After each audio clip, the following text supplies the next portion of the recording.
Boa noite a todos. Hoje, 29 de maio, estamos no Museu Caldas Júnior para a gravação do Resgatando Memórias, a 9ª edição especial centenário de nascimento de Gelson Bier, com a participação de Rafael Barcela e Carla Cunha e a captação de som e imagem de Daniel Ricardo.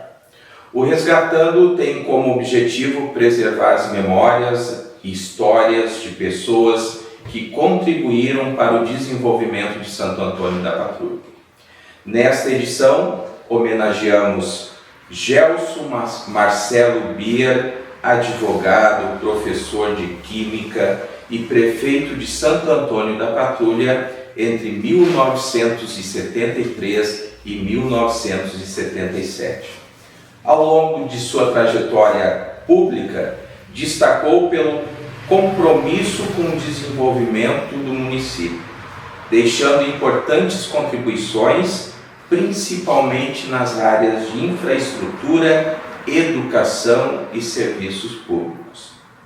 Ao recordarmos hoje a trajetória de Gelson Bier, também prestamos homenagem à professora Terezinha de Jesus Benfica Bier, ex-presidente do nosso Museu Caldas Júnior e importante personalidade da educação patrulhense.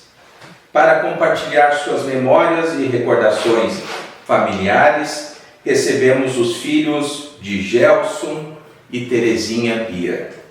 Dr. Paulo Bier, médico e ex-prefeito, Dr. César Bier, advogado, Dr. Helena Bier, psicóloga, Silvia Bier, engenheira civil.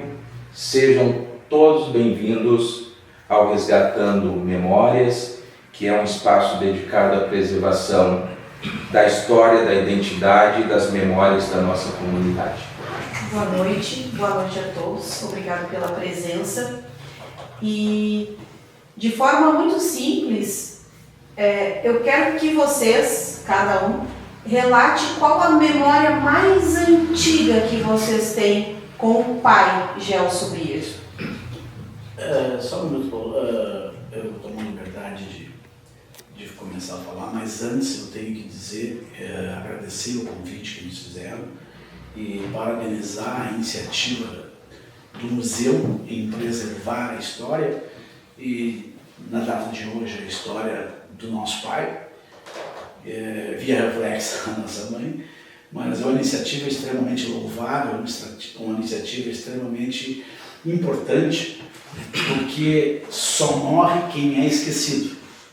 E o pai, nós nos esforçamos, e a mãe também, óbvio, para lembrá-los da comunidade, lembrá-los no dia a dia, lembrá-los para os nossos filhos. E quando o museu retribui essa história homenageando o pai e a mãe, nós ficamos muito felizes. É um grande prazer nosso estar aqui atendendo essa iniciativa extremamente louvável de vocês.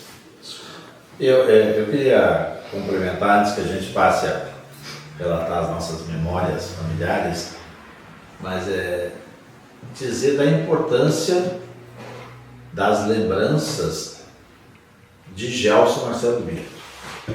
Ele foi, sem dúvida, uma figura muito importante para o município de Santo Antônio da Patrulha.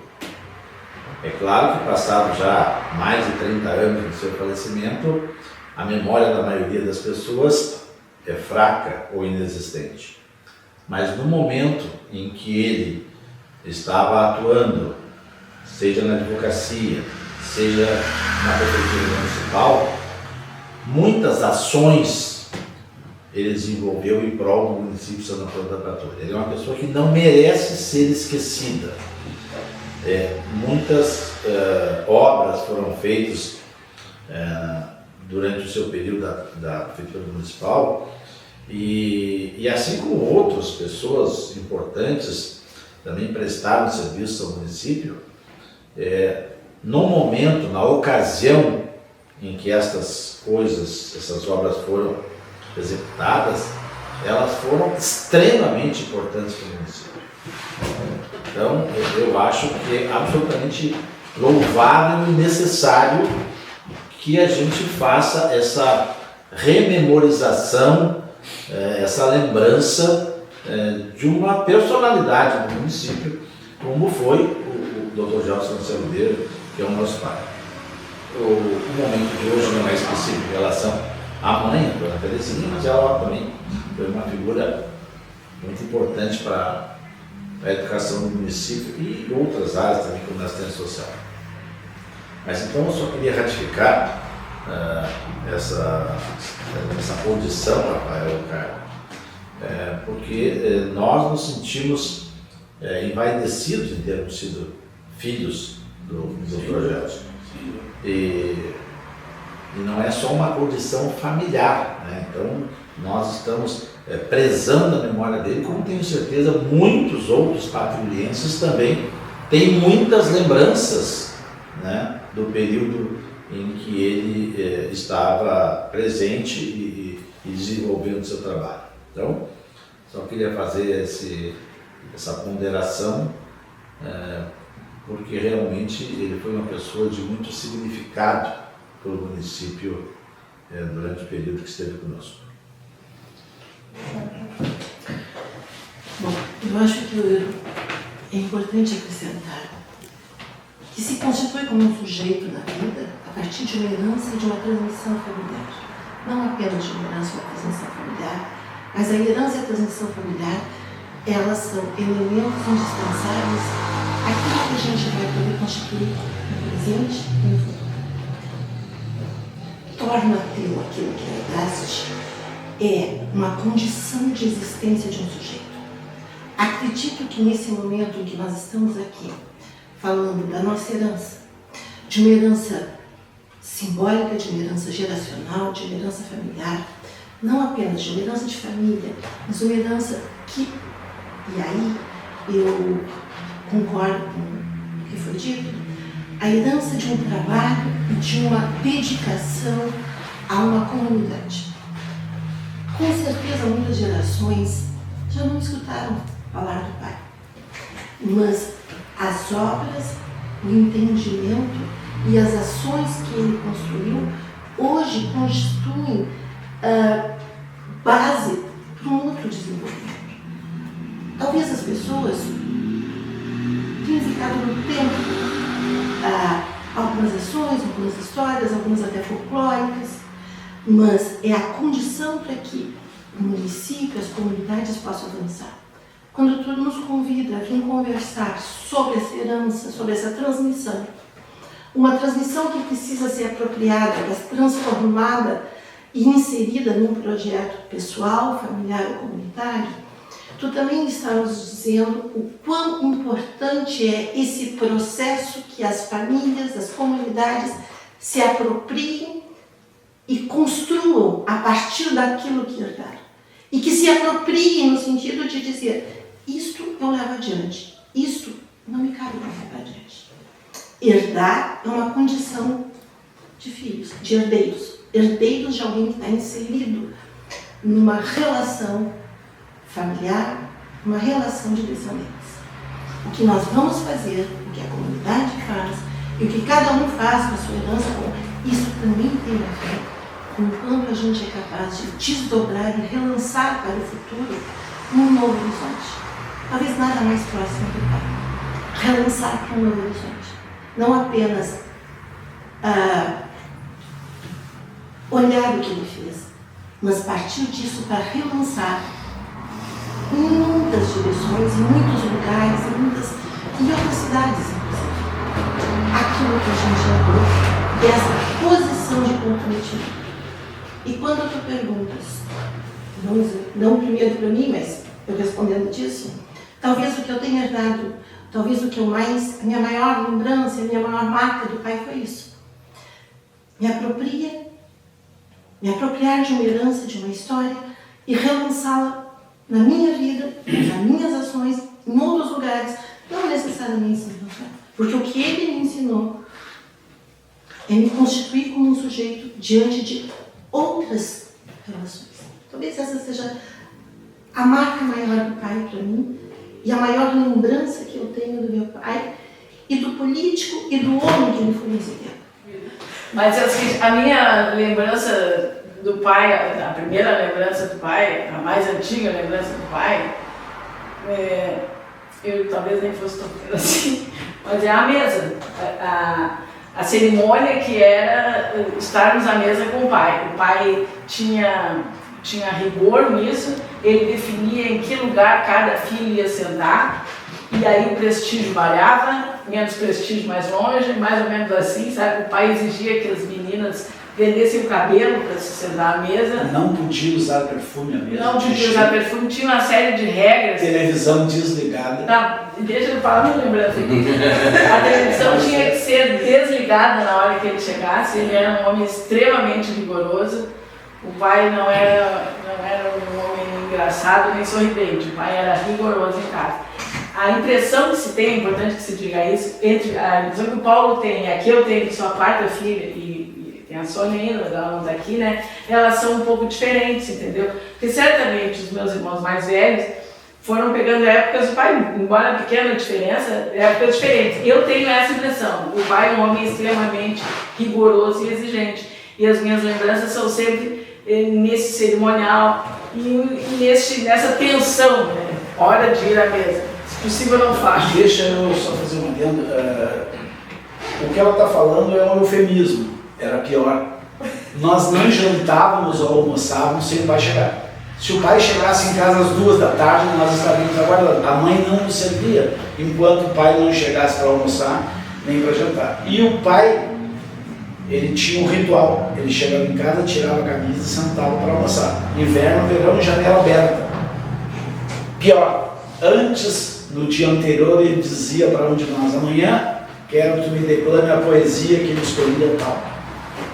E era um inferno aquilo. Para qualquer um, sempre tinha uma poesia para declamar. O Paulo declamava, eu declamava, as gurias declamavam. Ele só dizia assim, a poesia. E tu, guri com 7, 8 anos, blá, blá, blá. E tinha tabuada, e tinha o diabo da capital. Qual é a capital? Qual é a capital? E se tu errasse, tu estava deserdado. E isso é o que o pai fazia na mesa. Nós estávamos almoçando, crianças, e nós éramos exigidos em português, matemática, crase, química. Mas ele também tinha uma coisa inteligente, já vou terminar, que é o seguinte: tu estudou? Estudei. Foi bem ou mal? Foi mal. Não tem problema, o importante é estudar. Ele nunca se importou com rodar. Estudou? Terezinha estudou muito. Então, O que valia era o esforço. o que valia era o esforço. A Silvia colocou uma posição aqui, bem verdadeira, mas bem explicada também. A relação que o pai tinha comigo e com o César, que éramos mais velhos, era diferente da relação que tinha com as meninas. Nós acompanhávamos o pai fora de casa, íamos na chácara com ele, saíamos para dar uma volta ou outra, e as meninas quase não saíam, não tinham quase convivência com ele. Então o momento da convivência em casa era o horário das refeições, um outro momento pequeno. A nossa convivência era maior. Então nós convivíamos em outros momentos, momentos de mais descontração, não tanto dessas exigências, né, que Sim. eram quase todos os dias. Então a gente estabeleceu um outro tipo de relação com outros ingredientes, né, com ele. Então é bem possível que a ótica da vida seja diferente da relação que nós tivemos com ele, né? Porque nós vivemos vários momentos com ele, né? Vários momentos. Mas tem uma diferença. Eu entendo o que a Silvia diz e entendo o que os guris dizem. Mas eu tinha nesse ponto uma posição um pouco diferente. Talvez daí a brincadeira de vocês. É verdade, o pai cobrava uma poesia. E o pai cobrava a poesia muito mais dos guris. E isso era uma cobrança, não era uma... Quem sabe é bonito dizer, não. Mas eu rapidamente entendi, daquelas cobranças da poesia, que aquilo significava não apenas uma memorização, mas para o pai tinha um sentido de conhecimento e de um exercício disciplinar de estudo. Nós, porque a mãe trabalhava muito e o pai trabalhava praticamente, talvez algumas famílias tinham um horário de estudo, nós não tínhamos horário de estudo. Nós estudávamos porque nós, como vivíamos os filhos, né? E aí você tem 9, a Cida 7, o Paulo tem 10, 11, nós acabávamos nos formando. E isso acabou criando um sentido também de muita autonomia e responsabilidade. Muito cedo, a gente acabou cuidando dos irmãos, porque a mãe trabalhava o dia todo, era uma condição necessária, e o pai tinha a vida dele como político e como advogado. Nesse sentido, as dias que foram tão traumáticas para mim, não foram. E eu aprendi naquela situação, e tenho até hoje grandes lembranças, o valor da palavra. Para cada um, as marcas são diferentes.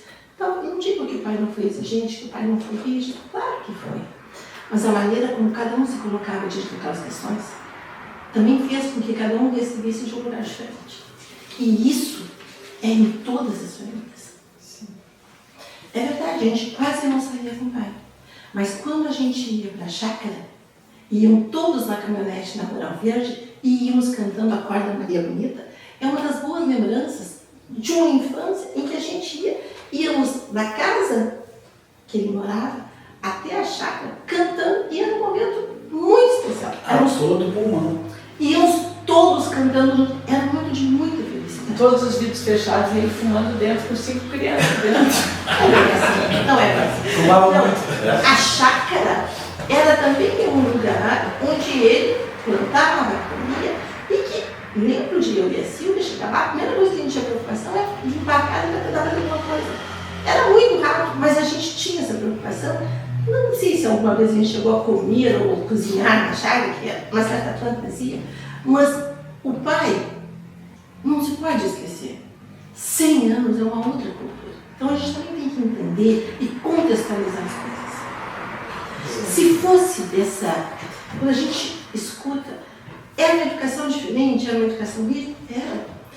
Mas eu digo a vocês, da minha parte, só posso falar por mim, claro, aquele exercício de linguagem, aquela importância da palavra, aquela luta de dizer assim, tu estudou? E isso no vestibular ficou claro para mim. Quando eu cheguei a estudar, eu não sei, acho que não vou passar, é difícil vestibular para outros. E ele me disse assim, tu estudou? Isso é a compreensão e a legitimação do esforço e não de um resultado. Sim. O resultado podia vir feio nesse caso, mas o mais importante, e disso, Teu esforço. e disso eu lembro, e tenho muito claro, que muitas questões do vestibular, eu lembro de ter conversado em casa, quando criança, porque o pai tinha uma vasta cultura. O pai era um homem de um conhecimento enorme. Enorme. O pai tinha um conhecimento muito além da maioria das pessoas. A gente brincava que ele sabia tudo. E isso pelo menos para mim, despertou o amor ao conhecimento. Era muito difícil. Se a gente perguntasse uma coisa, pai, o que é isso? A palavra. A casa sempre teve muitos dicionários. Nunca se ficou com a dúvida. Não que ele respondesse. Ele não sabia, claro que às vezes as perguntas eram. A gente construiu o exercício de pesquisar. De pesquisar, não de decorar respostas. De procurar as respostas. De construir respostas. Talvez uma coisa banal para algumas pessoas, colar na prova da escola. Impensável. Isso seria.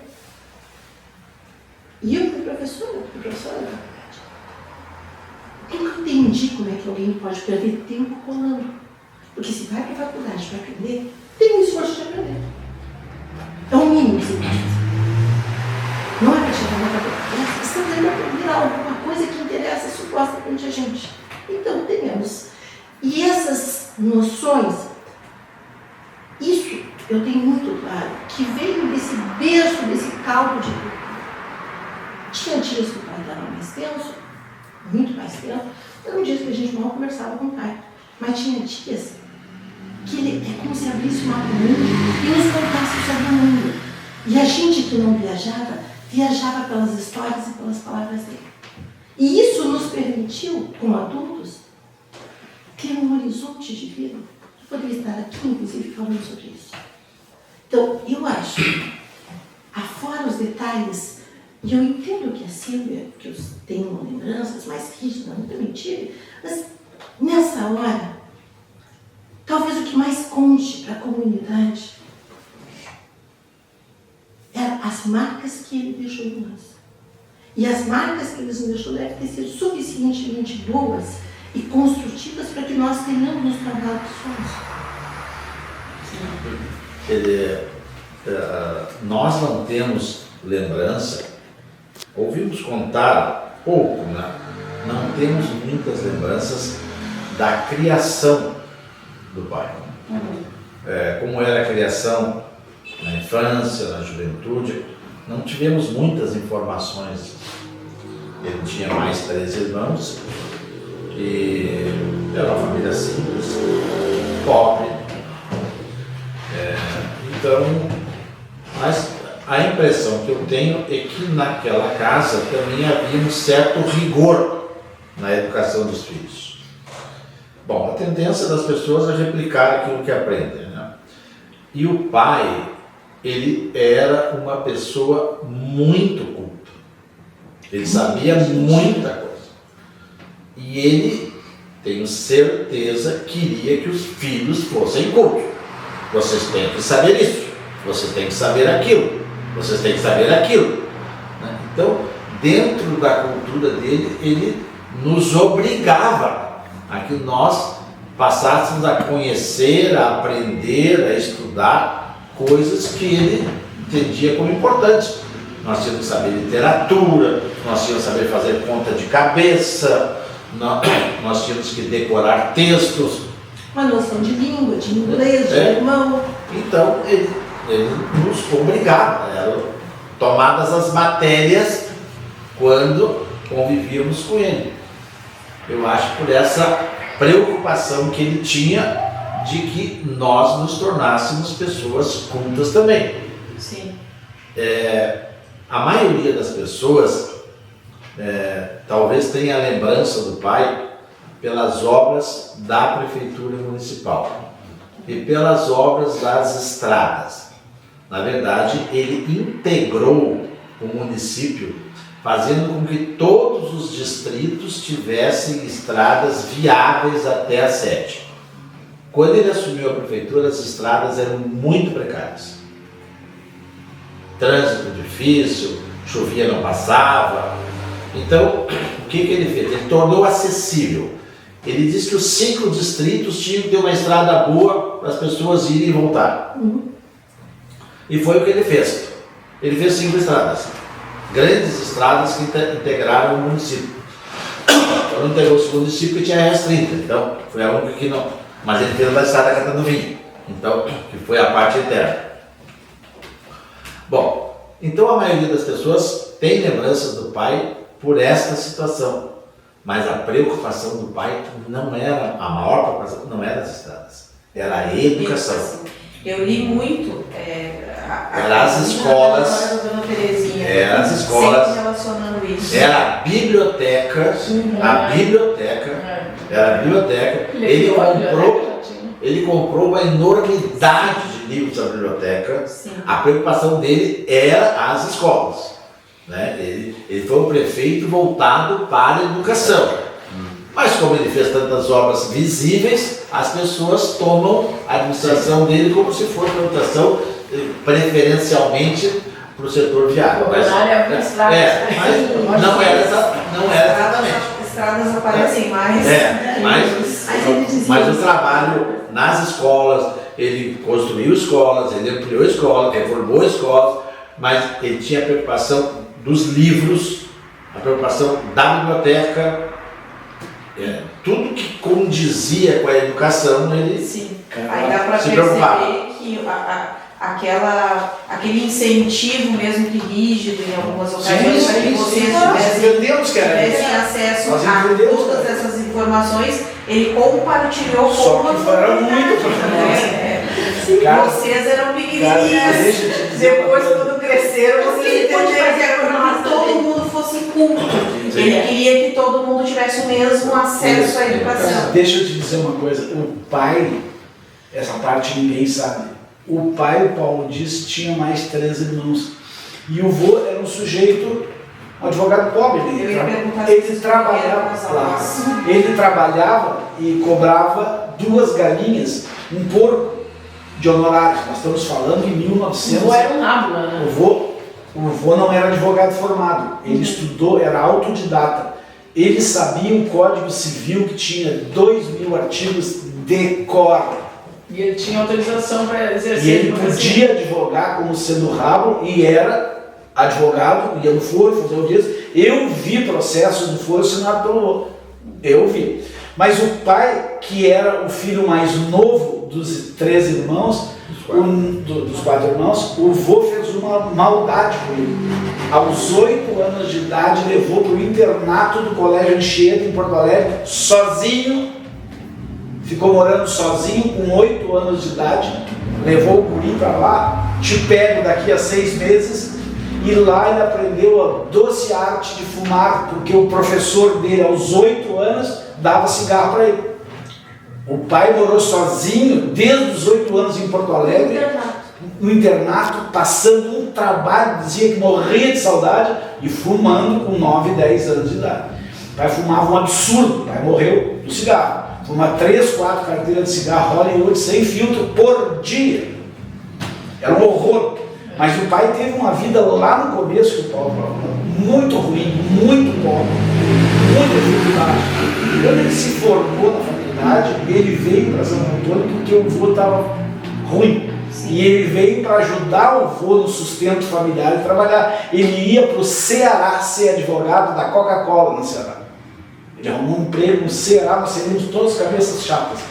Ele é advogado da Coca-Cola, que é hoje, já era uma baita, como o vô ficou doente, ele veio para São Antônio. Ele era do Partido Libertador, o pai dele também era, política era o que transitava nas veias dele. Ele veio para cá e se tornou muito mais político do que advogado, e o resto nós estamos contando aqui. Mas o pai teve essa origem de, aos 8 anos, vai para a vida sozinho.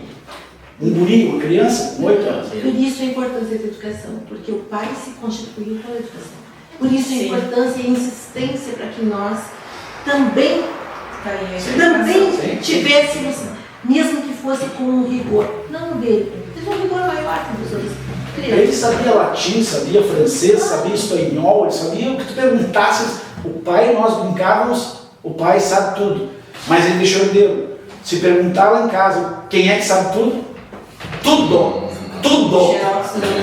Não tem pergunta que tu faça para ele, ele sabe. Química, física, tudo. É assim, ó, o pai que tinha esse hábito de sabatinar os filhos na hora da refeição, todos os dias. Não era só poesia, como eles estão falando. Quanto é que é um texto dividido por um quarto? Não sabe? Mas essa escola não funciona, essas crianças não aprendem mais nada. E o logaritmo não sei do que. Não, então ele te pegava assim, né? Quando é um texto, tu já não sabia nada. Quando ele falou um texto, tu já não sabia nem que fosse para dizer vezes um.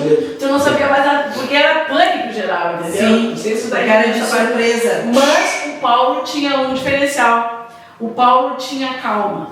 O Paulo era tranquilo. O Paulo não tinha medo do pai. E nós outros tínhamos. A Titi não sei, mas os outros tinham. Eu tinha. Tá? E aí, mas o Paulo respondia. Eu me lembro que uma vez o pai perguntou para o Paulo assim, ó, quantos tijolos são necessários para construir 1 metro quadrado de uma parede? 10 anos. Daí o Paulo, bom, se um tijolo tiver 10 centímetros de altura por fim de largura, tantos, Fez a conta, com calma. A gente acalma porque o pai não ia esperar a resposta, entendeu? 25, Deus. O Paulo conseguiu. O Paulo conseguia sempre. O Paulo conseguia. E a vez que ele não conseguiu, levou também. Que foi que o pai perguntou, como é que se fala guardanapo em inglês? E o Paulo, guardanapo. É um animal. Mas da onde? Que escola é essa? Cara, ele Então não... vocês também serviam serviam como termômetro de como andava a educação em Santo Antônio. Com certeza. Mas, já que estamos contando da história dele, e muitas pessoas, obviamente, que estão assistindo não conhecem, como disse, os fatos são muito antigos, ele teve essa educação difícil, e o meu avô, advogado, não queria que o meu pai continuasse sendo advogado. Não queria. Queria que meu pai fosse médico. E o meu pai terminou o 2º grau em Porto Alegre e foi fazer o vestibular. E a oportunidade aberta estava em Florianópolis. E ele foi para Florianópolis prestar o vestibular. E fez o vestibular e passou. E mandou um telegrama, que era da época, a forma de iniciação da época, dizendo que tinha passado em direito. Graças a Deus foi um telegrama, ele estava longe do meu avô, não conseguiu se aproximar dele para cobrar. Então o vô ficou enlouquecido, porque disse que a advocacia era sem futuro, que não servia para nada, que tinha que ser médico é que era bom.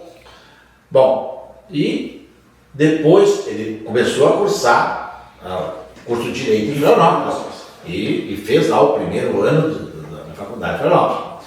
E depois foi transferido para o URGS em Porto Alegre. Sim. E aí então fez o curso. Eu não sei como é que foi o retorno dele até a casa, porque o meu avô estava enlouquecido em função dessa condição de ter feito. Mas depois ele começou a trabalhar com o meu avô e aquilo acabou se apagando. Quando chegou a minha ocasião de prestar o vestibular, ele me disse: vai ser médico, não seja advogado nunca. Nenhum dos meus filhos será advogado. Advocacia sem futuro. Nenhum dos meus filhos será advogado. Eu confesso que a medicina tinha alguma atração, mas eu também não tinha nenhuma atração pela advocacia, sabe? Excelente. Eu ajudei o meu pai aqui no escritório, mas sim, não apaixonadamente, né? Ajudava ele. E aí, um pouco de tudo, acabei fazendo o vestibular para medicina, acabei passando, e hoje estou completamente identificado com a profissão. Mas quando o meu primeiro irmão, que é o César, foi fazer vestibular, eu vou contar, o meu pai disse: advogado, não, nunca. Então, você não sabe. Tanto foi assim que eu fiz o vestibular para medicina. Não, ele tinha que ser médico. Tinha que ser médico. Foi um detalhe, quando o Paulo passou em medicina, ele não contou. Não sei se você ouviu falar que o céu veio, os anjos tocaram com a mesa. Sim. O pai contratou esses caras porque ele passou em medicina. Esse cara, os anjos, tudo vieram para a terra. Realizou foi o o sonho. Paulo. Isso. E aí ele me proibiu. Advogado, jamais. Médico. E eu fiz o vestibular na URGS para medicina e foi um azar total. Aí, no ano seguinte, de novo, me ferrei de novo, mas sabe uma coisa? Vou dar uma chegadinha no direito da PUC. E aí eu acabei passando. E quando o César passou no vestibular da PUC, ele ficou enlouquecido. Sim. Porque ele não queria de forma alguma, como o pai dele tinha tido a mesma reação, ele não queria de forma alguma que o César fosse advogado. E eles já tinham algumas relações, às vezes, estressadas, e aquilo ali foi uma condição de forte estabelecimento da relação dele com o César. Mas o meu pai depois começou a ficar um pouco doente, e o César, ele não fez uma faculdade morando todo o tempo em Porto Alegre. Boa parte das vezes ele voltava para Santo Antônio Todos os dias. para ajudar no escritório com o pai. Exatamente. No que ele adorava, no que voltaram todos Repetiu a história dele. as boas, as fases Então, aí ele reclamava que o César ia para a faculdade. Ele reclamava, sim, mas tu tem que ficar aqui comigo, tu não pode para a faculdade, o César não tinha que ir para a faculdade, não tem as aulas, mas tu fica aqui, tu aprende mais comigo. Então, ele não queria mais que o César saísse do escritório. O pai adorava a advocacia, isso é verdade. Ele adorava o pai dele, que era advogado, o pai adorava a advocacia e tinha essa bobagem de dizer que só valia médico e o Paulo foi médico. E quando eu passei em Direito, vocês não sabem o que eu vou dizer, o resultado do vestibular era lido na Rádio Gaúcha. Aprovados na URGS ano tal, sábado de tarde, uma semana depois. Antônio de Por ordem alfabética. Por ordem alfabética, na Gaúcha saiu o resultado do vestibular. Não é? Vai na internet. Não, vou te explicar. Nós estávamos tomando café em todas as vezes, ouvindo a Gaúcha, porque vai ter o vestibular do Paulo, vai ter o meu. Era assim. E o Paulo tinha passado, todos o pai e a mãe em êxtase, ganhou um carro de presente, eu não ganhei nada. E quando eu passei, nós estávamos tomando café sábado de tarde, eu vou dizer, porque é verdade, eu estava sentado, o pai se levantou e disse meus pêsames, meu filho, na mesa. Nós todos juntos, ele disse meus pêsames. Virou as costas, saiu. Foi assim que eu comecei a advogar, com esse incentivo todo. Mas depois, como o Paulo disse, eu voltei para ajudar o pai, ajudar a mãe, enfim, a gente voltou à vida. O pai morreu num tempo de extrema amizade comigo, de muita amizade. Nós nos dávamos muito bem. Depois que eu passei a ajudar ele, coisa e tal, nós éramos amigos de verdade. Sim. E até então eu sempre me achei um filho predileto para apanhar. Se ele tinha que bater em alguém, era erro. Mas depois isso passou e eu tive meu pai no final da vida, não nos últimos dias, mas bastante tempo. Ele era um amigão, ele me ajudava, enfim, foi um tempo muito bom. Penso que depois desse relato de vocês a respeito da relação dele com o pai, de ver que o pai passava muito trabalho sendo advogado, sim, recebendo pouco ou não sabendo, sim, cobrar pelos seus serviços, de repente veio daí essa aversão à profissão, de pensar que a advocacia, a mesma falta de oportunidades. Antigamente, às segundas-feiras, era um dia bom para ser advogado, porque os caras bebiam nos botecos, se esfaqueavam, se arrebentavam, vinham tudo para a delegacia. Eu nunca vou esquecer o pai. Segunda-feira era dia bom, sempre tinha confusão. E ele então ia à delegacia e eu perguntei, e aí pai, como é que foi? Ruim. Por que não cobrou? Não. O que eu tinha cobrado eu dei para um coitado que estava pedindo. Ah, mas assim não vai dar. Ele ganhou dinheiro da feliz que eu acho que isso é uma parte importante da história de contar, dessa questão do pai. O pai não é que para não dizer que o César fosse advogado. O pai, assim como o pai dele, tinha muito medo que ele fosse passar tanto trabalho. Sim. Na realidade, ele só não queria que o César passasse trabalho. E o pai, nesse sentido, tinha dificuldade de dizer, olha, é uma escolha tua. Mas, quando o César assumiu a escolha dele, não tinha o que fazer. Porque não tem o que fazer. Né?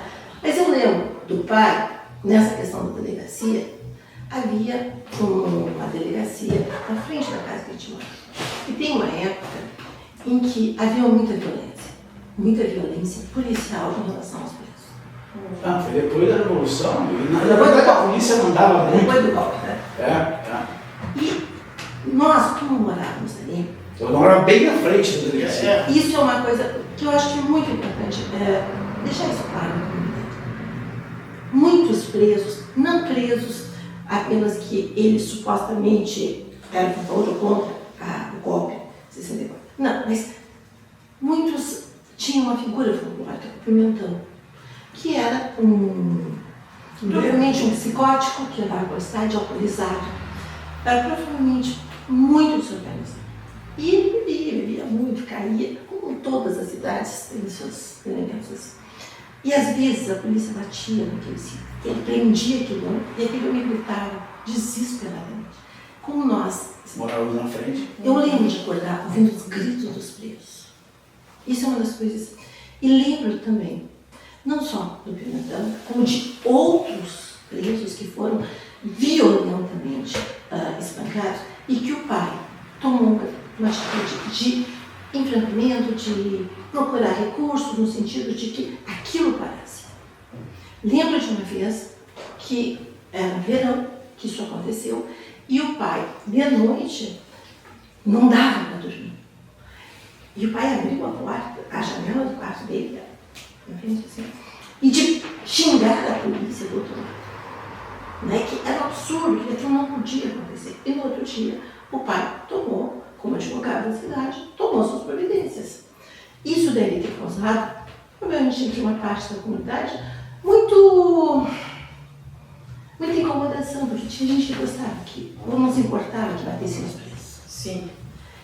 Assim como também, e tem um lado importante do pai, que era a preocupação que o pai tinha com os funcionários da prefeitura. Isso Era impensável para ele que as pessoas trabalhassem sem comer. E desde que o pai assumiu a prefeitura, e a gente não pode esquecer que o pai, antes de ser prefeito, foi secretário de Águas, e que de alguma maneira, às vezes, o período também misturado com o período do Raimundo, mas o pai tinha a preocupação de que os funcionários pela manhã tivessem um café farto, com aquilo que precisasse para a subsistência. Então ele fazia aquela mesa sempre muito farta, uma preocupação dele que a prefeitura pagava. Os funcionários comiam. Quando todos os funcionários tomavam café às 6 da manhã, o pai já tinha passado em todas as obras. Já tinha visto o que precisava fazer. Porque o pai caminhava, acordava às 4 da manhã. Então, quando ele chegava para os funcionários que estavam comendo, ele determinava o serviço. Determinava lá e assim, né, sabe? Eu lembro do pai calcular pontos para o município. Porque não tinha dinheiro para contratar engenheiro. E não tinha que essas pontes que ele calculava, tinha que gastar mais do que provavelmente, porque o dinheiro ali. Mas do ponto de vista matemático, você pode trocar numa cadeira. Sim. Mas as pontes estavam lá para que pudesse haver a passagem. Quando chegava às 6 da tarde, ou um pouco antes, o pai passava em todas as outras, voltava às pontos de obra para ver o que tinha sido feito. Era piada. Uma vez um homem chegou e disse que estava muito assustado, porque ele estava caminhando, era um dia nublado, 4 horas da manhã, e tinha um carro pela cidade. Aí disseram para ele, o doutor Gelson, umas lâmpadas tinham queimado para trocar. Olha. Acho que assim, principalmente como eu disse para as pessoas que não têm lembrança, né? Muitos anos que já se passaram, eu acho que o pai tinha duas virtudes muito claras e que ele prezava: justiça, senso de justiça. Ele fazia por ser um homem justo, sempre justo, e por ser um homem bondoso. Ele sempre foi muito bondoso. Às vezes, segundo a minha mãe, demasiadamente. Fazia demasiadamente. Ela conta uma oportunidade que havia uma certa dificuldade financeira familiar e o pai, em um dos processos, tinha ganho um bom dinheiro. E aí, chegou em casa comemorando a vitória daquele processo. E a mãe, bom, então vamos nos aliviar, tá? E o dinheiro? Eu emprestei para um cara que me pediu ali, eu dei o dinheiro para ele, estou sem nada. A mãe enlouqueceu com aquilo. Ele tinha emprestado o dinheiro, porque a pessoa precisava, ele emprestou o dinheiro, deu o dinheiro, emprestou. Na visão dele, a pessoa precisaria mais do que ele. Em relação aos funcionários, ele fazia esse café, que a Titi agora falou, e era um café farto, e ele se preocupava com os funcionários, com a vida dos funcionários. Vários funcionários moravam mal, moravam em barracos, principalmente aqui, na época, imaginem, aqui junto a 7 de setembro, hoje a Avenida 7 de setembro.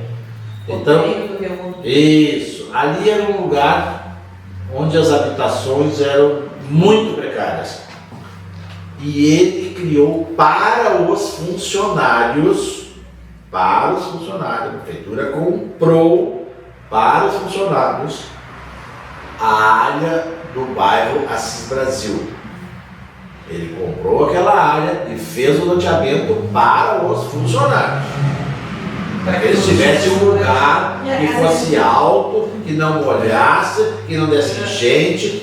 E a prefeitura ajudou vários funcionários com material de construção para que eles pudessem fazer as suas casas lá e tivessem uma vida melhor.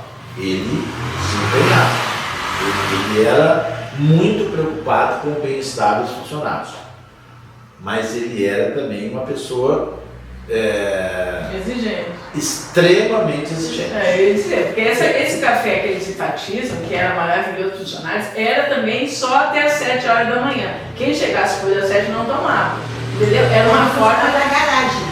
Era para fazer também com que eles se sentissem estimulados a cumprir o horário, chegar cedo e ter uma boa produção. Porque não pode pintar o pai também só como um anjinho, a verdade é essa, né? Sim. Ele tinha métodos rigorosos também. E a questão do dinheiro, a verdade é que o pai não administrava bem o dinheiro. Essa é a questão. Administrava muito mal. Já era um homem bom. O dinheiro dele. É o dinheiro dele. Sim, dinheiro dele. claro.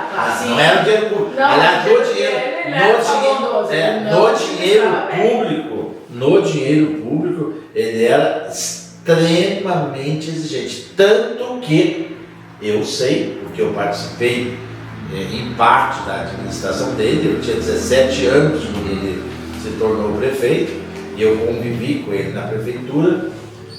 Todas as prestações de conta dele foram aprovadas pelo Tribunal de Contas. Todos os anos dele, as prestações de contas foram aprovadas pelo Tribunal de Contas sem problema. Ele era muito preocupado. Era rigoroso também com a questão do dinheiro público. Muito responsável. Muito responsável.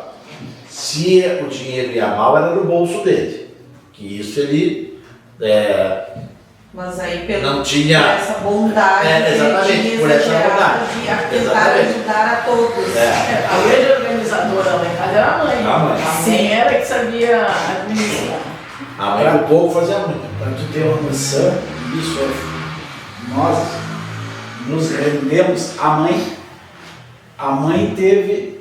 Quando eu digo a mãe, porque nesse tempo o pai estava doente já, o pai estava produzindo economicamente muito pouco. Talvez quase nada. A mãe teve 5 filhos na faculdade ao mesmo tempo, morando em Porto Alegre e nos sustentando. 5 filhos. Hoje em dia, um filho quer uma família.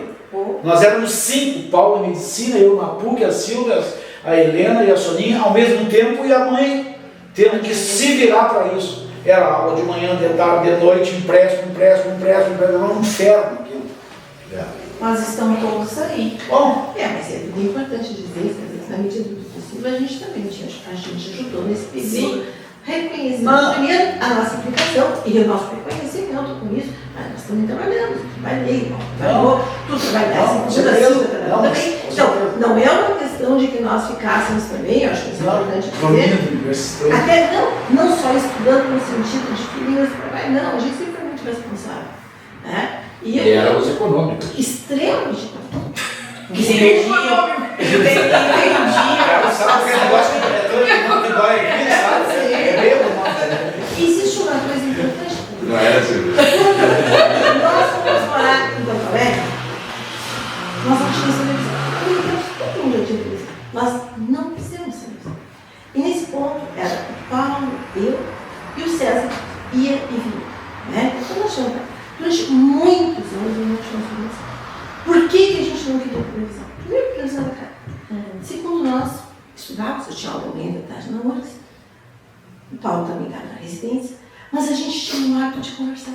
E a televisão nos tiraria. Durante muitos e muitos anos, nós não tivemos televisão. Eu não sei como é ligado isso, né? Nada de cada um. Mas o rádio, e isso é uma coisa que para mim marcou, né? Isso também tem a ver com a escolha da profissão, a voz, a escuta.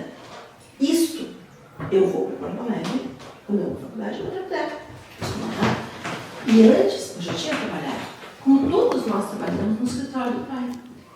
Quando a gente chegava no ginásio, que era ginásio era de tarde, porque o primeiro grau era de manhã, o ginásio de tarde, e o segundo grau de tarde. Eu lembro da gente secretariar o pai no escritório. Não, eu não participei. Mas eu secretariei. E eu tenho até hoje, eu acho que ainda consigo fazer uma procuração. Eu acho que eu ainda sei, né, fazer uma procuração.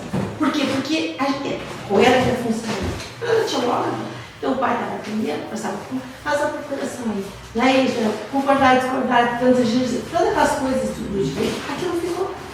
E isso, de novo, cada filho tem uma vivência e cada filho tem uma forma de ser criadores. Eu lembro muito de ter ficado um ano secretaria do pai. E depois eu fui para casa, né? Estava no Jorge Simões, e aí eu vi, né? A mãe não tinha tempo de cozinhar. Eu vou cozinhar. Aprendi a cozinhar ali. E isso era um prazer, eu não sei se era um prazer, não, mas simples disso tem uma coisa que eu sei. Assim como também era uma forma de contribuir para a família. Então, eu acho que a gente tinha, nisso, o sacrifício do pai e da mãe, que todos nós víamos e vivenciamos. Não que eles nos endividassem, mas a gente sabia do quanto custava para eles que o acesso que a gente estava tendo ao mundo, em função também do sacrifício. E a gente, nesse sentido, e eu acho que essa é a posição dos filhos que reconhecem o esforço dos pais. E se não fosse isso, talvez nós não tivéssemos condições de estudar. Com certeza. Mas, desde que nós nos entendemos com a gente, o estudo, a honestidade, o valor da palavra, a disciplina, o comprometimento com a causa social. Sim. Porque a gente não trabalhava para a gente, nem o pai trabalhava para a gente, o pai trabalhava com a comunidade. Isso são marcas que a gente levou para a vida. Nós somos todos dinossauros, viu? Nós somos gente que não existe. E eu digo, mas talvez tenhamos uma educação um pouco diferente, claro que sim. Mas cada um também sabe do que fez com isso depois para chegar onde está. Bom, tu relatou que aos 17 anos, então, tu começou a conviver com o pai político. Em que momento vocês perceberam esse pai político dentro de casa? Sim. Já lutando pelas causas sociais, brigando com a polícia em favor dos menos favorecidos. Mas como é que chegou essa notícia para vocês em casa que o pai resolveu agora ter um cargo político, aceitar uma condição política? Deixa eu te dizer uma coisa, agora tu falou e eu me liguei na lembrança mais antiga do pai. Eu nasci em 57. Um dia saí do colégio de mão dada com a mãe dava aula. E quando nós nos encontramos ali na Borges de Medeiros com a Marechal Floriano, onde era a delegacia até pouco tempo, sim, bem na esquina o pai estava nos esperando. Eu e a mãe vínhamos do Santa Terezinha e bem na esquina o pai estava. E a mãe disse: Terezinha, vai para casa e fecha a porta que estourou a Revolução. Março de 64. Foi a lembrança mais precoce que eu lembro do pai. E março de 64, Terezinha vai para casa que estourou a Revolução. Eu lembro disso, estava de mão dada com a mãe. Tinha 3 anos. Pode que seja, mas eu não esqueci. Não, 57? Tinha 7 anos. A política tem uma coisa. A mãe, por ser Benfica e ser sobrinha do Tio Moraes, tinha uma orientação política. O Fornaldo e o pai tinham uma outra orientação política. Que eram contrários. Então, quando tu pergunta quando é que a gente discutiu, não existe isso para nós, sempre foi assim. Essa via política, esse leito político sempre existiu em todas as palavras, em todas as posições. Da mãe e do pai. Porque não existia, as posições de Tio Moraes eram líderes, tinha suas. E o outro. Mas quando esse Tio Moraes era o Coronel Paulo.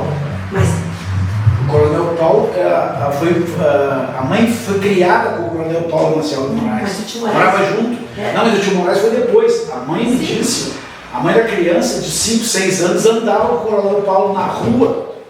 Ele era o intendente e a mãe era a mulher. Não, mas eu acho que a cara tá perguntando assim, quando que a gente se deu conta que o pai era... Não, eu sei, mas eu quero dizer que Sempre. que a atitude ela vai dizer, isso Falar de sempre, política lá em Você casa. sempre sempre, conviveu sempre, com essas duas... sempre.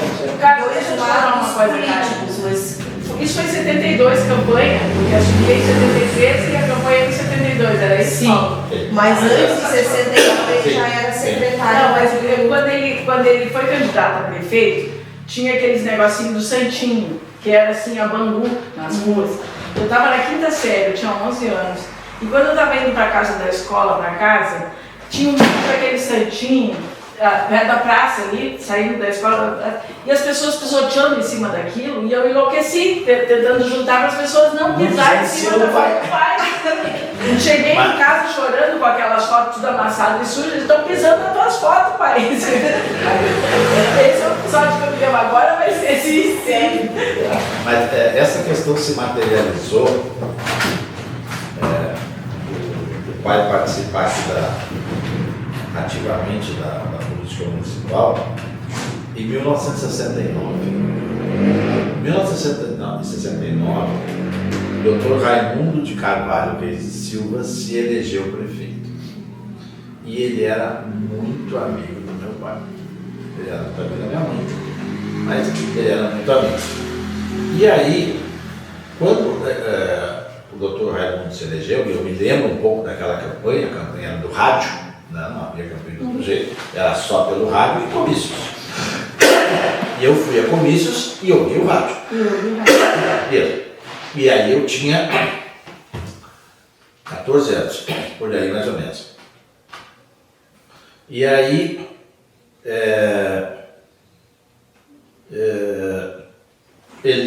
houve a eleição, o doutor Raimundo se elegeu e aquela notícia da eleição dele, lá em casa, perdurou por muito tempo. Se conversava todos os dias. O Raimundo é o prefeito, Raimundo vai fazer isso, Raimundo vai fazer aquilo, sabe? Então, se falava daquilo todos os dias. E em pouco tempo, bem pouco tempo, meses, nem sei quanto, mas é bem pouco tempo, eu não entendia muito, né? O pai foi para a prefeitura. Poucos meses depois o pai foi para a prefeitura. Ele era advogado, mas ele estava lá na prefeitura, sabe? Porque aí ele foi secretário de obras da prefeitura.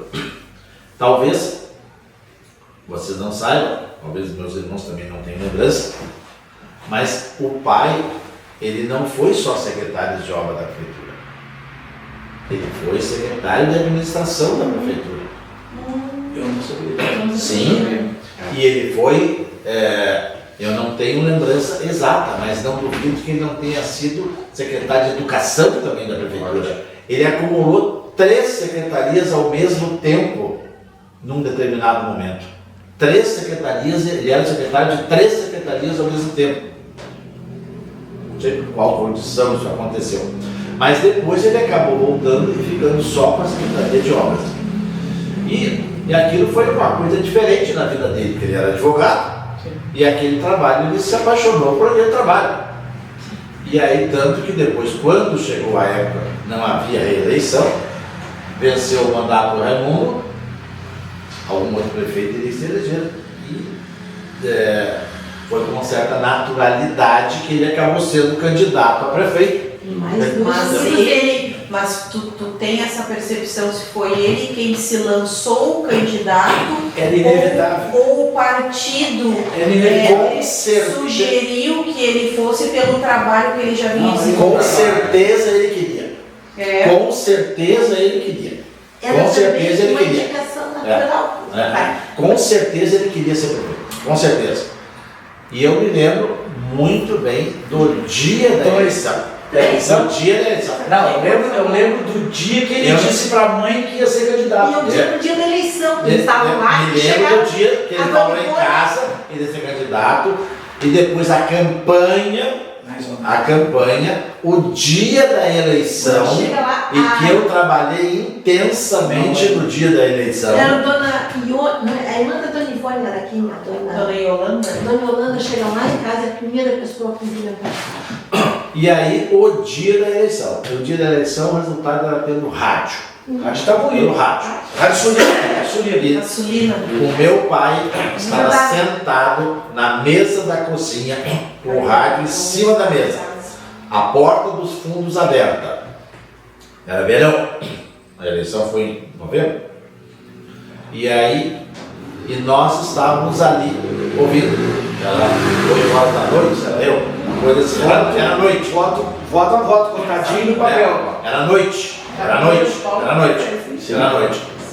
E aí, logo que o rádio anunciou a vitória dele, logo começaram a chegar as pessoas lá em casa para cumprimentá-lo. E a casa virou um tumulto de gente, chegava gente toda hora, gente Já sabia mais quem era. Um monte de gente em casa, entrando pela cozinha, entrando na sala, tudo entrando pelos fundos ali. Entrando pelos fundos, na área ali, era um tumulto de gente. Nós felizes da vida. E nós felizes da vida. A dona Ivone chegou, Dona Yolanda ficou um pouquinho mais assustada, porque já não dava mais para o pai dela. Qual que era aquele sujeito da prefeitura, o seu Adão, que era motorista? O Adão, Sim, o Adão da amiga ali. Mas Adão o quê? Pois é. Vamos lembrar. Tá. Adão Farias. O sobrenome é Farias. Tá? Mas o pai se elegeu com 3.199 votos. Ele se elegeu. 3.199 votos. Foi o que ele fez. Na época, o suficiente para ser prefeito. Haviam 3 candidaturas da Arena, ele mais 2, o Pedro Rangel e o Balduino, eram os 3 candidatos. Não, o Sr. Vargas. O Sr. Vargas, desculpa. Não. O Balduino era vice. Vice, era vice, isso. E Do outro lado. Acho que foi vice do pai. Do outro lado foi o Dr. Ferrugem. E o vice do pai era o Denator Laurano da Cruz. Já era? Era o Denator. E aí, lá em casa, foi um tumulto naquela situação. E nesta campanha aconteceu um fato muito interessante para mim. O pai era candidato e houve um comício com um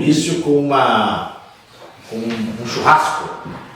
Naquele tempo, cada voto valia uma garfada. No interior, eu não me lembro qual localidade. Escuta o que o pai fez. E o churrasco foi embaixo de uma enorme figueira.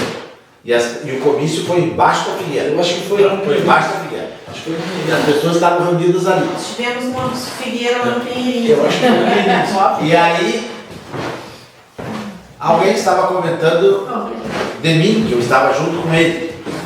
E aí, e o teu filho não vai ser candidato, é político, não sei o quê. E aí o pai, não, sim, claro, não sei o quê, e tal. Então o pai, não, Paulo, dá um discurso agora. Teu primeiro discurso. Isso, é o primeiro discurso com 17 anos, debaixo de uma figueira, não sei em qual localidade. Não saiu nada, gaguejei, fiquei vermelho, não sabia. Foi horrível.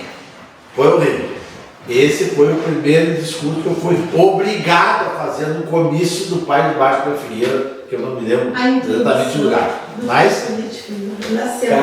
Mas não peguei nojo, porque senão não teria participado. Deixa eu te dizer uma coisa.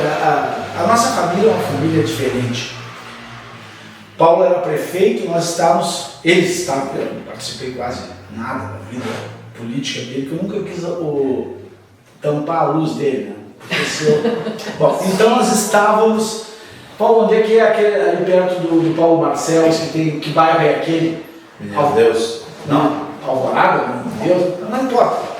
Eu sei que tinha um nome de um comício lá e um deputado federal, o Jerônimo Gorgen, ia falar, e para variar, esse é o Antônio, que se pratica subserviência, e eles que são de fora falam por último.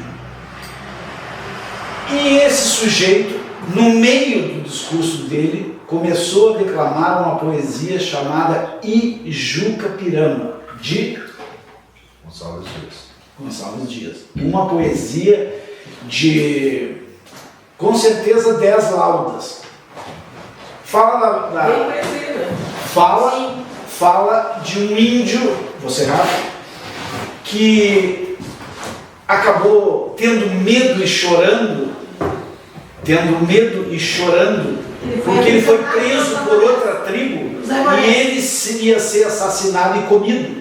E ele chorou e a tribo disse: quem chora, nós não comemos. É carne ruim. E ele chorou porque o pai dele era cego. E o pai dele não teria.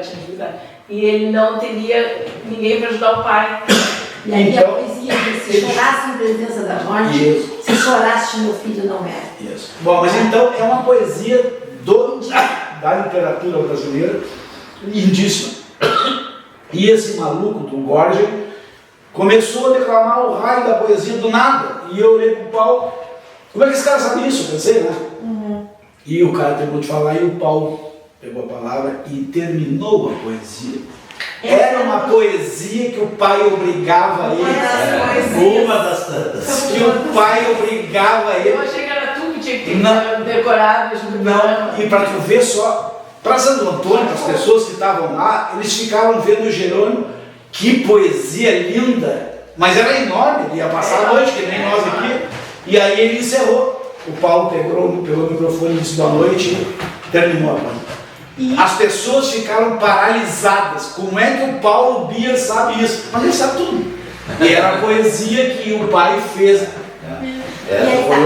Eu digo, isso é um aprendizado que o pai nos impôs, mas que só nos deu vantagem, só nos deu... E essa poesia tem uma questão. Não é uma poesia apenas bonita, é uma poesia que fala dos brilhos do cara que pede para não morrer, porque ele alega que o pai está doente. E o pai, quando ele chega, ele conta para o pai, não morria, ele escutava, eu vou cuidar de ti. E o pai está mais preocupado com a dignidade do filho. Sim. Tu chorasse em presença da morte, tu chorasse em presença da mulher. Possa todo descendente maldito e irá. Ou seja, essas poesias, para além de um exercício de memória, de literatura brasileira, também eram posicionamento. A gente pode dizer, hoje é diferente que se pensa, não é uma questão moralista, mas é uma questão de... Eu não vejo isso como questão moral, mas como questão ética, dentro de um contexto. A gente vê que cada um toma essa direção. Mas, e eu volto, cada filho tem uma leitura e uma aprendizagem com o pai. Talvez por isso, aquele tempo difícil fique matizado, diminui a intensidade da repressão pelo entendimento do que se teve e pelo que se faz com o que se teve. Então, eu acho que, nesse sentido, poder falar dessas memórias, ninguém está dizendo que o pai era perfeito, que o pai era não. Longe de nós qualquer coisa dessa. Longe de vocês também imaginar que o pai foi, ou que qualquer um dos homenageados fosse um santo. Não, é justamente a humanidade dele, com as suas dificuldades e as suas deficiências, suas falhas, seus defeitos, que também nos permitiu nos posicionar ali. E eu acho que isso é o mais legal de um pai.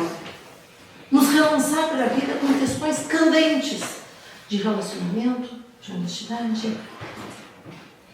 Como é que se pensa a justiça? Como é que se pensa a relação da comunidade?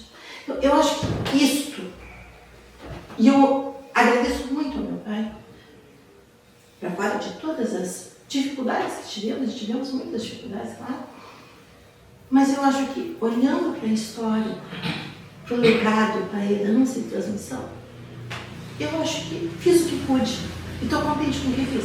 Mas deixa eu só...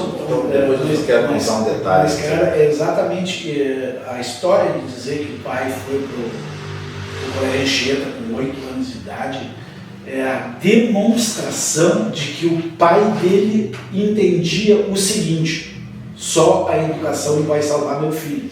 E o pai, com 8 anos de idade, aprendeu o seguinte: só a educação vai me salvar.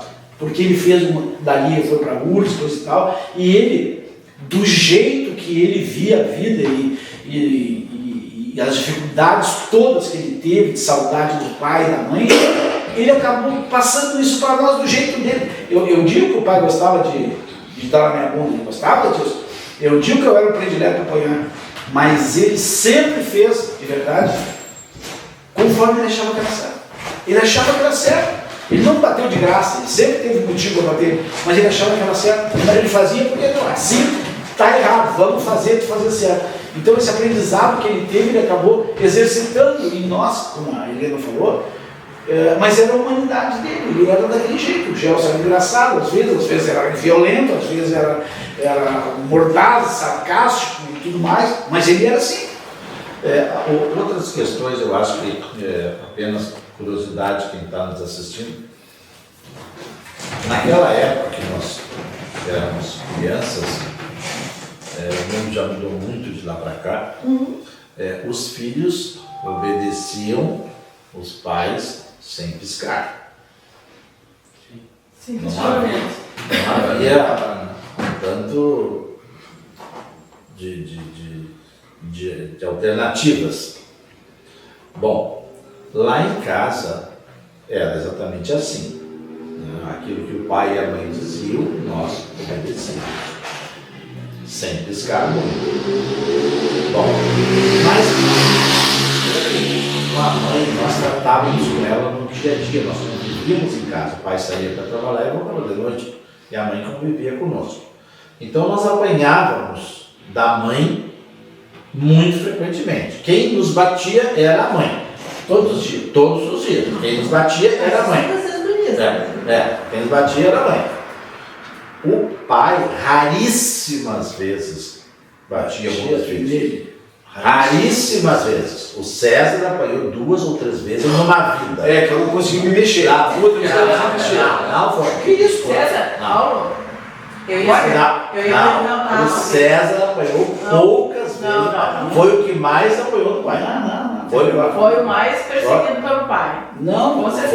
Não, Paulo, não pega nada, veio muitas vezes. Claro. E o predileto? Não. A Tite. Eu não apanhei do pai. Cada um dizia que Não por apanhar, mas o predileto. Não, é o Paulo. Você Quem foi o mais Paulo do defendeu, pai, da quem mãe. mais- Eu não sei.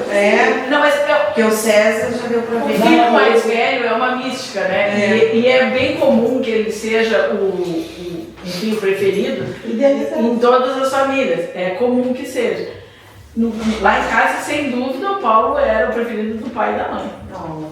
Não, com certeza que o Paulo era o predileto. Olha. Não, mas da Helena, eu lembro do pai dizer: vem cá, minha magra, vem cá que tu é minha querida. A vida inteira foi isso. Ela nunca disse isso para a Silvia nem para a Sônia. Chamava a Helena de magra, vem cá, magra. Nós éramos cegas surdas, então. Eu nunca dizia isso.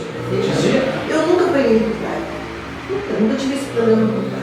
Não, eu não lembro que eu peguei. Pois é, então é um pouco Não, diferente. eu apanhei para vocês. Mas eu tive, porque eu não tive dificuldade com o pai, claro, não tive. Mas eu acho que isso, eu não sei se isso acrescenta tanto assim. Sim. Quando a gente for mais velho, depois, né? Assim como o pai adoeceu muito cedo. O pai tinha 47 anos quando ele começou a adoecer. Ele era velho. Ele morre com 66, né? 66. Então, e o pai foi ficando, porque o pai tinha um processo de arteriosclerose, né, Paulo? Então, assim, claro, você precisa de uma vida que não tem a vida inteira. Mas com 47 anos a gente começa a ver o pai adoecer. Eu tinha 15 anos. Sim. Então, a gente também, a partir do momento que a gente fica um pouco mais jovem, no sentido de mais adolescente, tudo, a gente também começa a conviver com o risco da saúde do pai. Muitas vezes vimos o pai entrar no hospital e achar que estava sobreviver. O pai daqui tinha mais de 10 AVCs. Muitas vezes estávamos em Porto Alegre, vínhamos para Santo Antônio, que a gente achava que o pai não ia sobreviver. Muitas vezes estávamos em Santo Antônio, fomos para Porto Alegre. Então, também tem uma parte. Nós tivemos uma vida com o pai muito curta. Foram 19 anos. Muito curta. Assim que o pai sai da prefeitura. Já saiu? O pai já sai muito ruim.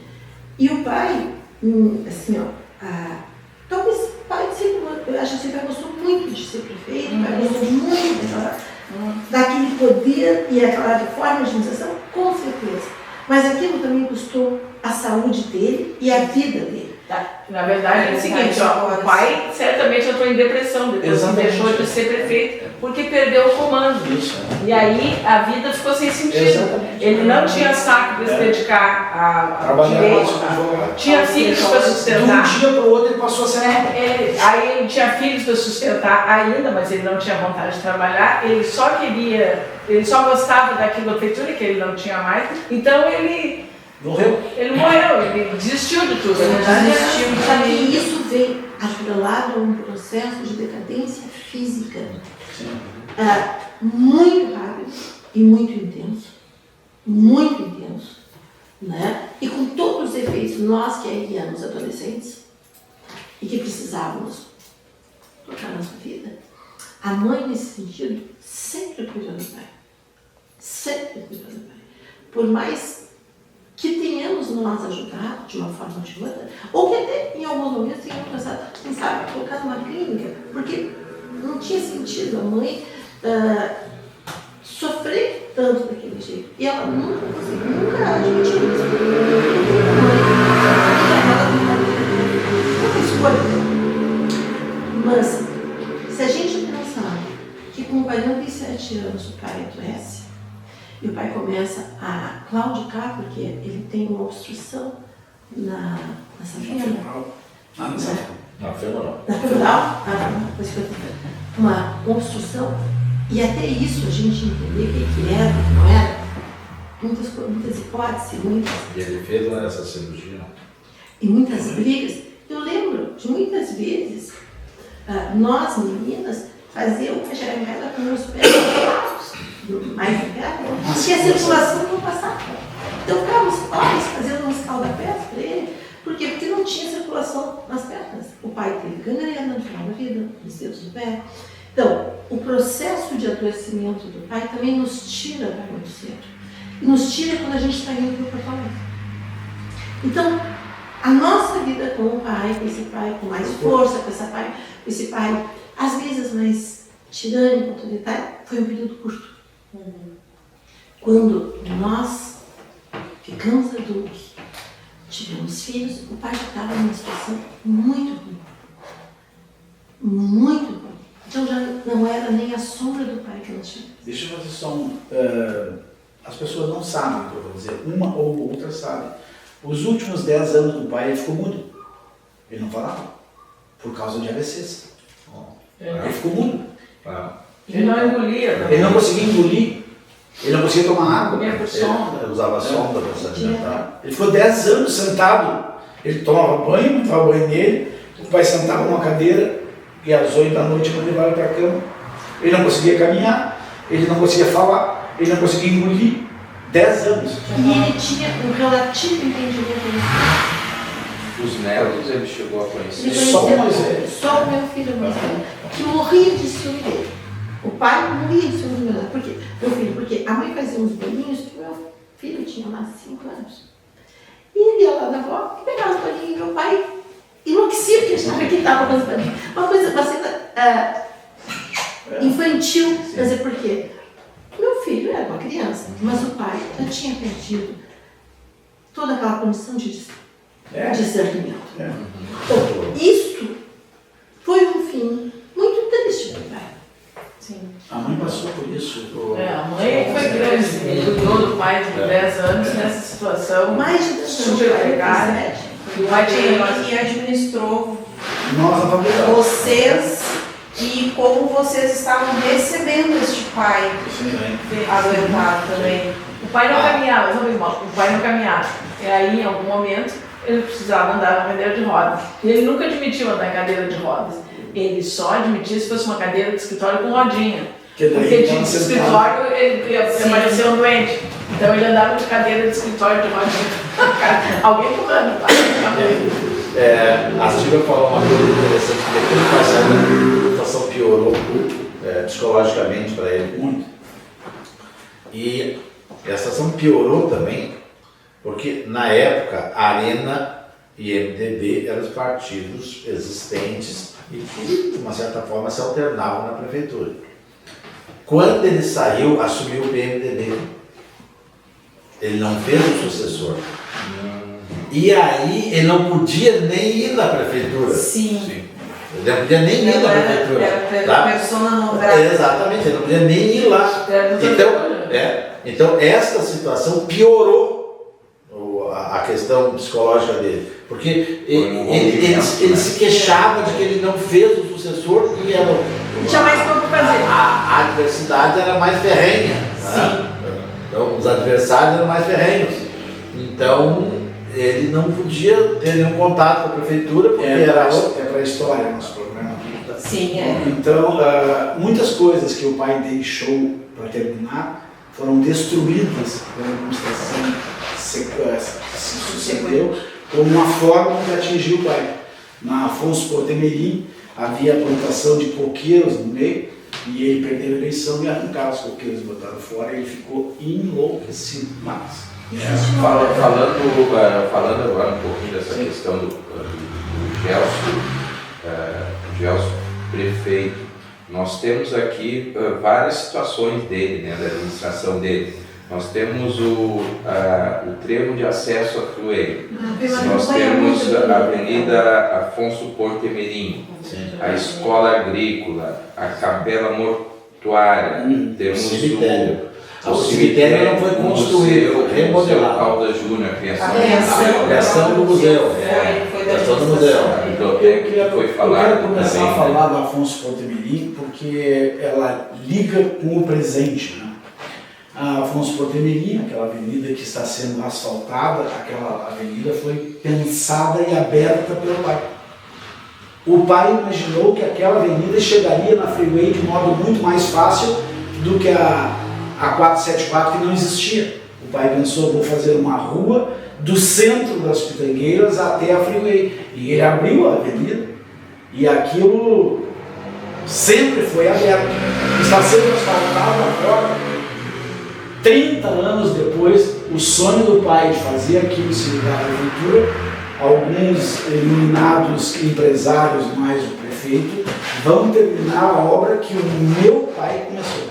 O meu pai enxergou aquilo há 30 anos atrás. Não, muito mais. Não, quando ele fez aquilo. Mas existe uma campanha. Exato, verdade, muito mais, desde o tempo que ele foi prefeito. Não, mas há 50 anos. Existe uma história muito bonita, porque quando fizeram a Freeway não entraria em Porto Alegre, sairia. Não previa trevo. Não havia possibilidade, não havia verdade. possibilidade de que as pessoas pudessem sair em alguma outra rua.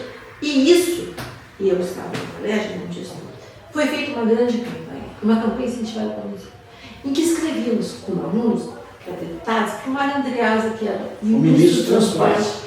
Houve uma grande campanha liderada pela prefeitura e pelas escolas, porque nesse sentido as escolas sempre tiveram, né, com formação, para que saísse aquele tivesse um acesso.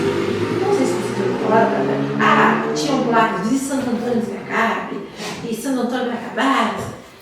Aquilo era assim, um golpe mortífero, sabe? Porque como que o município ia acabar por uma, né?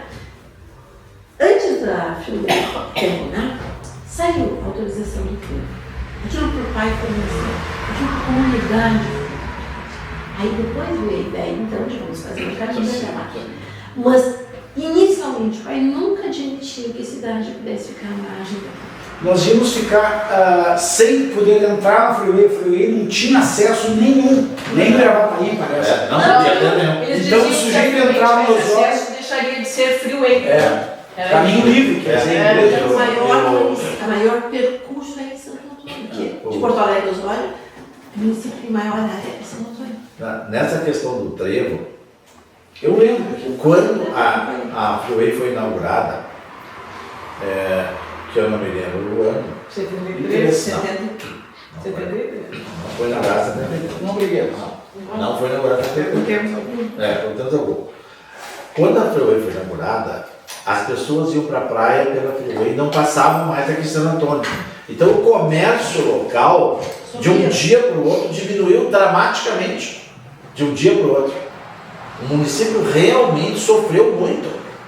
E havia essa condição pejorativa de que visite antes que acabe, Santo Antônio vai morrer. Mas porque realmente foi de um minuto para o outro, o movimento da cidade diminuiu muito.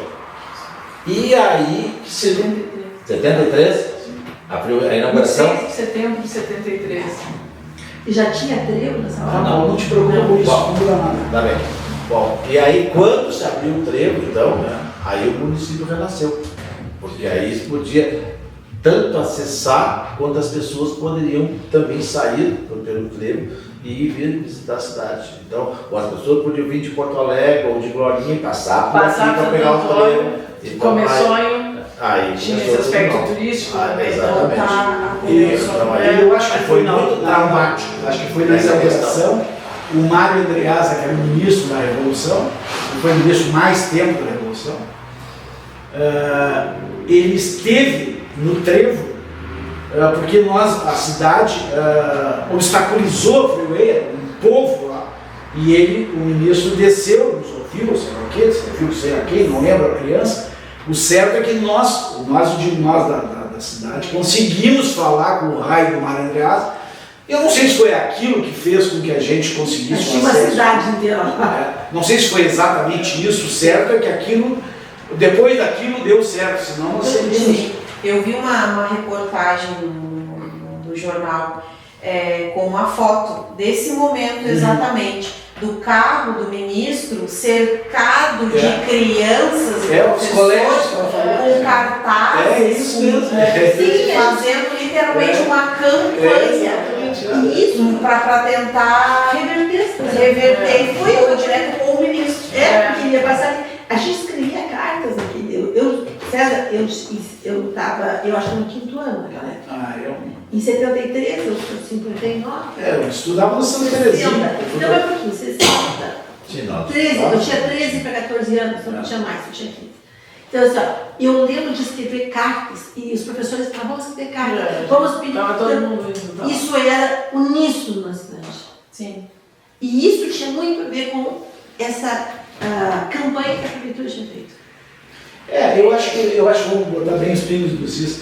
Eu acho que era a campanha da prefeitura mais tudo mais, rotas, Nós fizemos cidade aqui inteira. também um levantamento, agora com a duplicação da RS 030, nós fizemos aqui pelo museu um trabalho de pesquisa a respeito da inauguração da RS e teve este momento também de a RS ficar esquecida de comércio à beira da RS que tinha surgido em função da abertura da estrada, de ter ficado esquecido em função da abertura da freeway e desse movimento, né, que a cidade abraçou toda junto para que voltasse a ter um movimento ou que pelo menos a cidade tivesse o acesso garantido.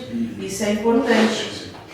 Isso vocês consideram o trabalho mais importante do prefeito Gelson ou qual a marca maior da administração do Gelson? Na visão de vocês? Eu acho que não tem como tirar a ideia de que ele era o prefeito das estradas. Não tem como tirar, sabe? Até porque o Cará fazia parte. Não tem O Cará é ele é o prefeito das estradas. Nós lá em casa temos a convicção de que não era só estrada, porque a gente convivia com ele. Então a gente sabe da ênfase da educação, mas e da ênfase também na saúde. O pai ajudou muito o hospital na época e outros hospitais também. E fez muito pelo Hospital de Santo Antônio. Mas a visibilidade maior era a questão das estradas. Né? Era tão difícil aquele tempo, eu não esqueço uma frase do pai, ele dizendo, fui lá falar com as freiras do hospital.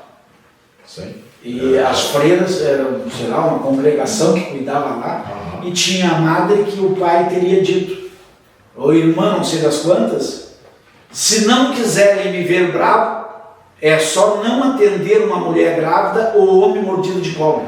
Aí vocês vão conhecer. Ou seja, deixar uma mulher grávida esperando, ou um homem mordido de cobra, que é, vocês façam isso que vocês vão conhecer. Ele dizia isso. Então, assim, era o básico, fazer uma mulher, ajudar uma mulher no parto. e um miserável do Cantagalo que ele dizia que foi mordido por uma jararaca, sei lá o quê, ele se importava, era o mínimo, mas tinha que ter o mínimo. Sim, tem que lembrar as pessoas que não havia SUS. Sim, claro. O atendimento era todo particular. Qualquer pessoa para ser atendida no hospital tinha que pagar. Quem era do sindicato rural tinha uma tabela menor, pagava menos, descontos porque era sócio do sindicato. Mas toda a prestação de serviço era paga. Então, há de se entender que as condições para ser atendido tinha que ter recursos, né? Então, Mas eu, mesmo morando lá em casa, eu sempre tive a impressão que o pai era o prefeito das estradas. Eu via ênfase nesse aspecto. Eu acho que o pai se realizava muito nessa questão, de interligar as regiões, os locais, e a partir disso as coisas passavam a acontecer nesses locais ali. Eu lembro da mãe com um projeto de criar cabra no Cantagalo. E aí, mas é porque tinha estrada que estava indo ao Cantagalo, né? E as coisas começaram a acontecer nesses longínquos lugares. Eu li alguma coisa nesse sentido, de que ele também deu muita atenção para o Cantagalo por ser uma comunidade rural que era menos favorecida, os serviços não chegavam, e foi a partir da administração dele que houve um desenvolvimento na região. O Rolantinho foi parte integrante de Santo Antônio. Sim. Hoje é de Rolante. O pai atingia o Rolantinho. Mas o pai, quando advogado, acho que por ser um município alemão, o pai é advogado do Rolante. E ele ia a cavalo. O pai pegava a bolsinha de advogado, montava no cavalo de manhã, e ia para Rolante, e voltava para Rolante. Então são coisas inimagináveis. O pai tinha 25, 30 anos, era um guri, dava para fazer, mas ele tinha aquela lição de que, aquela estrada para lá é um horror. Sim. Quem sabe eu vou melhorar para os outros. E eu acho que isso é uma integração de experiências de muitos níveis. Né? Então, o pai, a importância do estudo, a importância do acesso, a educação que poderia circular, a melhor qualidade de vida. Na realidade, eu acho que tudo isso é a marca do pai. A preocupação de criar um museu. A preocupação da cultura, de difundir melhores condições, de tirar as pessoas de um isolamento que ele entendia que colocaria num risco maior do que seria necessário. Então, assim, eu acho que a marca do pai foi essa. Uma ideia de integrar, de dar acesso a uma melhor condição de vida, no sentido mais amplo que se possa ter. Entendo também que ele teve a sorte, ou pode-se dizer sorte, de ter ao lado dele uma pessoa que lutou tal e qual. Porque a dona Terezinha sempre me deu essa impressão de uma figura muito batalhadora por essas mesmas questões que o Jefferson. com certeza. Na área da educação, na área da cultura, na área da assistência social aos menos favorecidos, de estar sempre empenhada nessas causas sociais. Quando o Paulo enfatiza a questão que o pai era um homem muito justo sempre foi minha mãe. Esta sim, entendia tudo. A mãe, inclusive, em algum lugar já se disse isso, que a mãe só não foi prefeita ou não foi candidata a prefeita porque o pai não deixou. Sim, para não ofuscar o Exatamente. Com certeza. Porque se falou na mãe candidata, porque naquele tempo, né? Nem sei que era aquilo, mas há séculos atrás. Se hoje em dia é difícil uma mulher ser prefeita, naquela época, casada com o pai, era impossível. Não tinha. Agora, eu acho que essa apresentação que nós estamos fazendo, de rememorar essas lembranças todas, para nós muito mais forte, porque somos familiares do Dr. Gelson, né? Mas eu acho que nós temos que entender muito a época, o ambiente onde isso aconteceu. Situações totalmente diferentes de hoje. É difícil uma pessoa que vive nos dias atuais, que é mais jovem, que possa imaginar circunstâncias como aquela. Né? Eu mesmo convivi com aquele ambiente, aquelas circunstâncias, e hoje convivo um outro ambiente, outras circunstâncias, e até tem uma certa dificuldade de adaptação, às vezes. Mas eu fui, como o César disse, eu fui com o meu pai até Rolante de charrete, eu e o pai, porque não havia outra forma de ir. Tá? Não havia automóveis. Como alguém hoje vai pensar que quando não havia automóveis, como não havia automóveis? Não, mas não havia automóvel. Imagina, não passava nenhum automóvel nas ruas, não passava ninguém. Tu imagina, e eu vou advogar o volante, tem uma audiência, que dê meu cavalo. Então, as circunstâncias eram outras. Telefone não existe. Ninguém vai se confundir, porque quem aqui vos fala são 3 sessentões e um 70.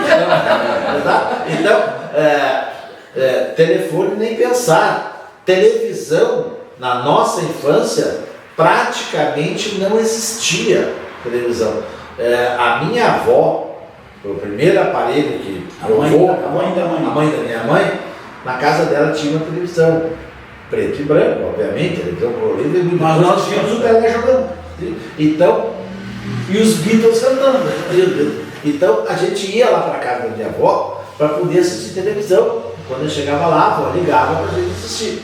Então, e a programação era só num certo período do dia, não era programação contínua, né? Então, e eram meia dúzia de programas. Então, assim, outro mundo, outras circunstâncias, né? A circulação das pessoas era de uma forma muito mais precária. Para ir para o colégio, vai a pé, ou vai de cavalo, ou vai de bicicleta, não tinha outra situação. A água das casas era precaríssima. Quem vai imaginar hoje que havia vendedores de água pelas ruas, onde a gente comprava um barril de água, comprava lata d'água para poder, casas tinham cisterna. para poder ter em casa, sabe? As casas tinham cisterna para pegar água da chuva, porque era água que podiam recolher. Então, este mundo não é o mundo que as pessoas vivem. As pessoas não podem, às vezes, entender certas circunstâncias. Então, o prefeito da época, o pai, uma das motivações maior dele, essa questão das estradas, ele morava aqui na sede. Mas aí ele viu que quem morava e não era na sede, não vinha ou não ia. Não tinha nenhuma circulação quase de trânsito para esse lugar. A estrada até o 5º distrito, até o Rio dos Sinos, existia precariamente. Do Rio dos Sinos para lá não tinha mais estrada. Era só o carreiro que passava carroça, não era uma estrada transitável. A estrada transitável desde a Ponte Lajeadinho, a estrada ela foi praticamente feita. Eu me lembro quando a estrada foi aberta, aquela estrada lá, com o trator. Eu me lembro. E depois, muita terra, chovia, lama não passava, depois foi colocado brita em cima para poder transitar. Então aí chegou até o Fraga. Mas o operador do britador, ele morou lá. Não tinha como vir para Santo Antônio para depois ir de novo. Ele morava lá com o britador para poder quebrar as pedras e fazer a estrada. Então, esse mundo é tão distante. Como era o nome do britador? Que? O nome do britador? Era o Biguá. Porque ele ficava sempre do lado do rio e no intervalo ele pescava. O pai apelidou ali Biguá. Então, mas era outro mundo, eram outros tempos, outras circunstâncias, né? Hoje as pessoas consultam alguma condição de conhecimento no celular. Se não fosse da biblioteca, não tinha um livro para ler. Sim. Não tinha um livro para ler. Não havia livrarias para se poder comprar um livro. Poucas ruas da cidade eram calçadas. Não eram tantas ruas calçadas. As pontes de madeira eram feitas pelo São Dionísio. Exato. Sim. As pontes eram uma parte de madeira. Né? Então, nós estamos falando aqui de 60 anos, quase atrás. Tem uma ponte lá no Cará, que é quem vai para Vila Nova. Sim. Tem uma ponte e o Silvio, que faça essa justiça, o prefeito Silvio botou o nome do pai. O pai que fez uma ponte, uma baita ponte, nos termos, né? Uma ponte alta, grande, o Silvio elogiou o pai, então o nome da ponte é essa. A ponte que não caiu com a gente. Eu não sabia que o pai tinha uma ponte dele. A ponte que não caiu com a gente. Eu Foi lembro. a única que não caiu com a gente. A única que não caiu com a gente. Ah, a ponte que ele calculou. Mas ele fez vários pontos. Sim, eu sei. E se os filhos todos, 5 filhos, e tu resolveu virar político. Isso foi uma herança do teu pai? Foi uma provocação do pai? Ou tu sonhou isso sozinho? Olha, quando eu comecei a ter atividade política, isso foi em 1996, o pai já tinha falecido. Então, não houve essa sequência, assim, esse impulso político, assim, proposital, assim, essa continuidade. Mas eu assisti toda a minha vida dentro desse ambiente político. E mesmo depois do pai ter falecido, a gente conversava sobre questões políticas com muita frequência lá em casa. Então, lá sempre teve Não, é isso que eu quero dizer. Sempre teve esse ambiente. Quer dizer, é isso. O pai tendo morrido, a mãe tendo morrido, eles deixaram 5 filhos. O Paulo foi o único trouxa que foi ser candidato. Mas seres políticos, Sim. todos nós somos. Todos nós. Eu adoro política, mas eu vim com o pai pegando dinheiro para dar para os outros. Eu digo, eu não vou ter minha vida financeira assim. Eu adoro política, eu trabalhei pro Paulo nas campanhas todas, isso, aquilo, coisa e tal, tá? Mas eu nunca vou ser um cara que um bêbado possa dizer, sem vergonha, porque eu vou quebrar a cara dele. Então, isso eu não admito. E quando eu me converti em advogado, aí é diferente. Então, eu não me meti em cargos políticos por isso. Porque eu não dou o direito de ninguém me ofender, porque eu sou político. O Paulo tem sangue de barata, eu não tenho. Então, mas políticos, todos lá em casa, e a Soninha, que é a mais nova, eu acho que é a mais politiqueira.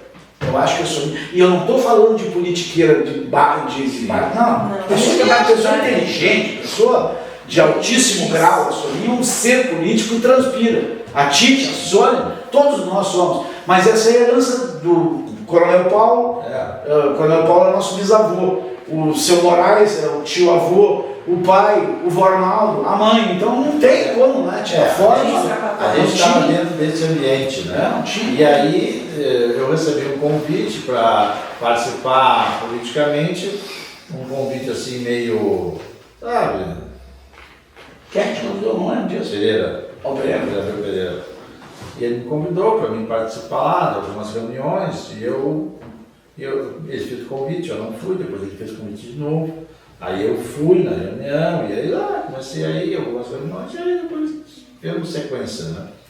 Mas aí foi um pouco casual, porque não tivesse acontecido aquele recomeço, aquele convite, para mim, nunca tinha ido lá, mas esse convite para participar, eu não teria participado, porque eu estava como médico já estabelecido, fazia 10 anos como médico, e não tinha nenhuma necessidade maior de me envolver politicamente, né? Na família, a notícia de que o Paulo concorreria causou espanto.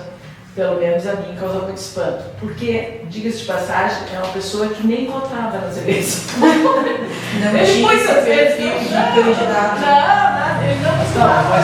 Mas vamos voltar um pouquinho, vamos voltar da herança, da matiz do pai e da mãe no Paulo. O Paulo era médico e o Paulo enxergou uma coisa, que é o seguinte: o Paulo é um cara completamente desapegado de dinheiro. Sim. Ele não precisa de dinheiro. Ele tendo um pedaço de pão na mortadela e não votando no PT, tá ótimo. Então nisso ele puxou o pai. Bom, exatamente. Bom, mas o que ele viu? Pô, se eu vou salvar o mundo, ele achou. Sim. Só que eu vou salvar de 1 a 1. Vai demorar muito. Eu vou ser prefeito para botar água potável, para botar esgoto, eu vou atingir muito mais gente, muito mais rápido. Eu vou fazer isso. Então foi por isso que o Paulo se tornou prefeito, por dar celeridade a ajudar quem precisa. Ele estava atendendo um por um de graça, mas ia demorar muito. Aí ele achou que talvez sendo prefeito, estava certo, eu vou arrumar escola para gente que precisa, colégio, e ele fez isso. Mas O Paulo é um homem de um espírito grandioso. Eu sei que o tema não é do Paulo, mas o Paulo é um homem de espírito grandioso. O Paulo, ele realmente, na vida dele toda, ele pensa nos outros, no bem-estar dos outros. Só nos outros. Só nos outros. Exatamente, só nos outros. Ele não tem nada para si mesmo, nada para si mesmo. É tudo para os outros. Ele é impressionante. Por tudo, por não ter nada para si e para ser tudo para os outros. É impressionante as duas coisas. Então eu acho que eu herdei essa veia do meu pai, porque o pai tinha essa questão. Não estamos falando do pai de herança. É isso. Então eu acho que eu herdei isso dele. Eu acho que eu herdei isso dele. Exatamente. Isso do jeito que nós somos e que tu és, é a herança do pai. É a herança da mãe. O pai não é esse jeito. Gente, a conversa está maravilhosa. Mas tu tem Não, já nem tem uma, não tinha. Mas também precisamos liberar Com vocês, certeza, né, sim. para voltarem para suas famílias Quem quer e para as suas cidades. para suas cidades também. Querem fazer alguma colocação, Pode fazer uma consideração? alguma consideração, por favor. Olha, eu agradeço muito mais uma vez, reitero o que os meus irmãos disseram e acho que esse foi um momento muito importante, não só para a nossa família, no sentido de refletir sobre a nossa herança e a transmissão que tivemos, mas também que isso seja um exercício para que as famílias, que outras famílias que não precisam ter pais políticos, mas todos têm suas heranças. Todos que pertencem a uma família têm uma comunidade, um vínculo, eles têm suas heranças. E essas heranças é que precisam ser objeto de tomar para si. Se o César diz que eu me identifico com as discussões políticas, mas não fiz uma política partidária, e se o Paulo diz, bom, a política partidária me interessa, né, para além das reflexões políticas, isso é só um exemplo que os dois falaram disso. É claro que isso é uma herança. O que cada um faz com a sua herança, eu posso dizer, tem a ver com como cada um vai lançar. Ser político, como a filosofia mostra, aquele ser que se reconhece na discussão e no comprometimento das causas da comunidade. Sim, todos nós somos políticos. E não só somos nós aqui, mas gostaria, e eu, né? É o desejo, talvez, de mim, que foi tomada para essa questão, que seres políticos são condição de uma sociedade democrática. E uma sociedade democrática não se pode dar espaço e voz às pessoas. Que pode respeitar a diferença, que pode respeitar um projeto de Estado, um projeto de sociedade, um projeto com liberdade, um projeto com autonomia, que mulheres tenham voz, que não tenhamos espaço para corrupção, que não tenhamos espaço para violência. Porque se o país não é democrático, nós não podemos nem conversar. Teremos que nos submeter à tirania de algumas ideias. E isso nos tornará escravos. Talvez isso seja uma das coisas que a gente sempre aprendeu. A liberdade, o pensamento nos faz livre. E seria muito triste renunciarmos à nossa liberdade de pensamento e nos assujeitarmos a conduções de A, B ou C. Porque isso, primeiro, nos substitui como sujeitos. E segundo, não está à altura do sangue daqueles que lutaram pela democracia. É fundamental, eu acho, tudo isso que a gente vive, respeitar a democracia, a diferença, as relações e a honestidade das relações. Um país livre, educação, saúde, acesso a estradas e tudo mais que é preciso, cultura. Este é o país que eu imagino que meus pais lutaram. Este é o país que eu luto pelos meus, que eu continuo nessa luta. E esse é o país que eu quero que meus filhos continuem lutando. E acredito que eles continuem lutando. Essa talvez seja a maior herança. E essa talvez seja a causa que possa nos unir. Pessoas tão diferentes. A luta pela liberdade, por pensar, por escolher, por nos responsabilizar e sustentar posições. Eu acho que é disso que eu aprendi com meu pai. E é isso que eu acho que eu tenho para levar adiante. Eu só queria fazer um pequeno adendo final aqui. As pessoas que estão nos assistindo, obviamente estão tendo muitas informações que nós estamos dando aqui, relacionadas a alguém que foi nosso pai, e aí é uma condição familiar, experiências que tivemos, emoções, problemas, e o homem público, o advogado, Gelson Marcelo Bia.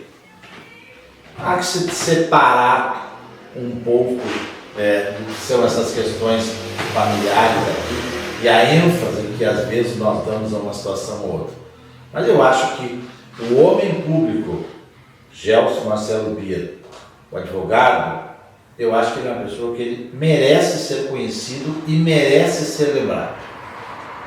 Eu acho que ele prestou um bom serviço como cidadão patrulhense, contribuiu para o município de Santo Antônio da Patrulha. E eu acho que talvez muitas pessoas que nunca tiveram a oportunidade de conhecer melhor, talvez possam, com essas informações aqui ou com outras, então, aprender um pouco sobre essa pessoa e outras pessoas de Santo Antônio da Patrulha, mas muitas outras pessoas prestaram inestimável serviço e devem ser lembrados. E esse programa que vocês têm apresentado, com certeza faz esse resgate dessa dívida, que é a dívida de não esquecer as pessoas, né? Nós temos esse compromisso de nos lembrar das pessoas queridas, boas e que contribuíram com o nosso município de Santo Antônio. Então, claro que, como disse, então existe uma certa mistura aqui, porque é uma questão familiar e uma questão do homem público. Mas aqui estamos prestando essa homenagem ao homem público, Gelson Marcelo Bia, advogado, prefeito, cidadão patrulhense. Mas deixa eu te dizer uma coisa, não à toa, desde que o pai morreu, ou bem perto depois que o pai morreu, existe um prêmio que é dado anualmente ao melhor aluno do segundo grau, na escola de Santa Terezinha. Então esse prêmio tem quase 30 anos, ou 30 anos, não sei, em homenagem à dedicação que o pai de alguma forma teve à educação. E é uma coisa que pouca gente sabe, eu acho, né? Eu acho isso foi idealizado pela mãe, que resolveu premiar o melhor aluno do último ano do Santa Terezinha e, óbvio, conhecendo o marido que tinha, colocou o nome do prêmio Gelson Bia. A mãe fez o que pôde, uma quantia módica, mais a lembrança do nome do pai ao melhor aluno, digamos, ou aluno de melhor nota, se quer que seja melhor aluno. E nós estamos pensando em fazer melhor essa lembrança do pai e da mãe neste momento do prêmio. Nós estamos conversando para tentar melhorar isso no sentido de dar mais explicações à escola do objetivo da nossa família, que é, obviamente, relembrar a história do pai como um homem inteligente, voltado ao conhecimento. Eu sei que é difícil estimular os alunos. Isso, eu sei que é difícil estimular uma criança. Depois da morte da mãe. Eu sei que é difícil estimular uma criança hoje em dia para estudar, mas eles acreditam só se quiserem. Senão, vão ser técnicos de internet.